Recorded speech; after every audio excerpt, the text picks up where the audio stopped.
बिस्मिल्लाहिर्रहमानिर्रहीम। अस्सलाम वालेकुम। मेरे कैसे वगैरह से होंगे। एक नई वीडियो के साथ खिदमत में हाजिर हुआ हूँ। एक बहुत बड़ा अहम सवाल किया जाता है ईद के हवाले से कि बिजली की कीमतें क्यों मज़ीद बढ़ती हैं, या ये डॉलर्स के साथ मुंसलिक है, तो डॉलर बढ़ता है तो फिर बिजली की कीमत बढ़ जाती है। ऐसा नहीं है। पाकिस्तान के अंदर बिजली घर हैं, हाइड्रो पावर्स हैं, उसके बाद जो न्यूक्लियर पावर्स प्लांट हैं, इसके अलावा जितने भी पाकिस्तान के अंदर बिजली घर हैं, कोयले से चलने वाले घर हैं, स्टीम से चलने वाले बिजली घर हैं, तो इनमें ये जो कर्ज़े लेकर गवर्नमेंट ने जो भारी बिलियंस डॉलर कर्ज़े लिए हैं इनको बनाने के लिए, ठीक है, तो पाकिस्तान के पास तो कोई कॉस्ट नहीं है, सिर्फ उसको मेंटेन रखने की कॉस्ट है। तो गवर्नमेंट क्या करती है, हर साल बिजली के ऊपर टैक्स बढ़ा रही है, और इतने टैक्स बढ़ा रही है आपकी सोच नहीं है।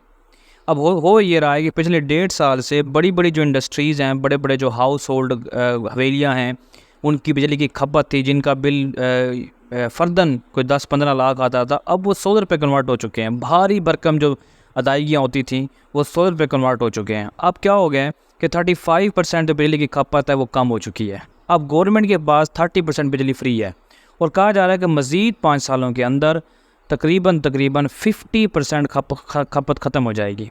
बड़ी बड़ी इंडस्ट्रीज़ सोलर पैनल लगा लेंगी, और फिर क्या हो जाएगा कि गवर्नमेंट का जो टैक्स का रिटर्न है वो ख़त्म हो जाएगा। अब गवर्नमेंट बेचारी परेशान है। ये बिजली के ऊपर बारी से बारी जो कीमतें लगा रहे हैं, इसकी वजह ये है कि वो ज़्यादा से ज़्यादा टैक्स इकट्ठा करना चाहते हैं, और जब टैक्स ज़्यादा इकट्ठा करते हैं तो फिर क्या होता है, ख़जाने भरे जाते हैं, IMF से जो कर्ज़े लिए जाते हैं, क्योंकि जो हुकूमत आती है वो इस शर्त पे आती है पाकिस्तान में को कर्ज़े लेगी ताकि पाकिस्तान को मज़ीद से मज़ीद मकरूज़ किया जाए।